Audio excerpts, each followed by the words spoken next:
Education mostly is about learning facts and skills and applying those. And the contemplative approach that Trungpa Rinpoche brought out is there's a lot of inner wisdom and richness that can be brought to bear to those facts and skills so that you're manifesting your approach to teaching in a very unique and personal way. And when I think back to the teachers that inspired me, they were very much themselves. They were teaching the content, but they were right there, and I could make a relationship with them. And I felt cared for because they were available to me. Our approach is very much based on who you are as a human being. And who you are as a human being is the kind of teacher you're going to be.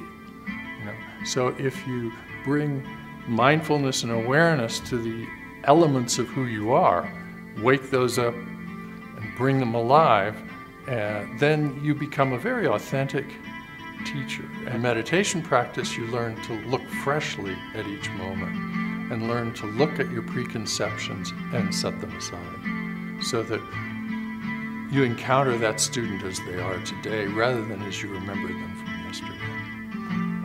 And it's the same with what you're studying. You may be a teacher who taught something 1,000 times before, and you're sort of going through the motions with it. But meditation practice brings you into the present moment. So when you read something, even if you've read it before, you teach something, there's a sense of freshness to it. And that communicates when you have that sort of beginner's mind, as Suzuki Roshi called it. Now, contemplative teaching doesn't mean that you completely change what you're doing. You may have a very solid curriculum. You may be in a public school that mandates everything you teach.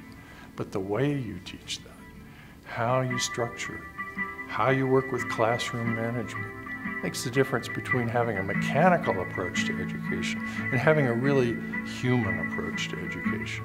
How can you take something that's rigid and soften it? How can you take a mandated curriculum and bring life and joy into it? Working with emotions is a big part of our program, both the teacher's emotions and the student's emotions. And there's a lot of growing information in the world these days through the social emotional learning areas. So we're trying to give teachers not only the personal skills, but also the academic information to support what they're doing. We're working on developing compassion and embodied presence. We do a lot of work with that sense of feeling our whole beings, our voice, our bodies, when we're engaged in teaching.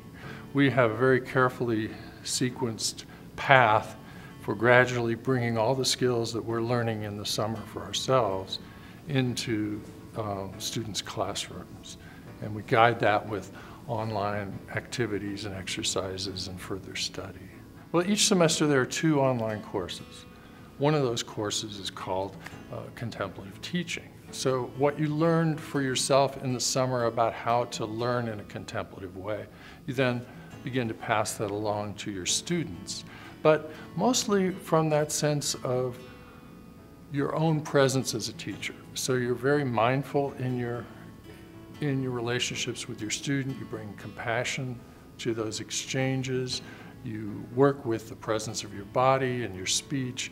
You're developing a kind of way of relating to the students. And then in the second semester, that gets more overtly into compassionate teaching. How do you take the energy of a classroom, which oftentimes can be quite full, and work with that? And there are lots of different ways in the contemplative traditions about how to do that. So we study that and we practice that. So there's this sense of a thread connecting the online courses with the summer. So it's quite comprehensive in that way, and we're constantly developing it and refining it and bringing in the most up-to-date knowledge in science and in other holistic education programs around the world. So the program really allows people to find what they love to do in teaching. And some of them just want to stay in the classrooms they were and continue to improve their teaching and do that. Others have gone on to get administrative degrees, PhDs, and so forth, and take more of a leadership role in schools. Some of our alums are higher ed faculty. We're getting more and more of those who are interested in contemplative education because the whole field of contemplative education is really, really growing, and one of the strongest areas of growth is in the universities. It's really a cutting-edge program, if I may say so.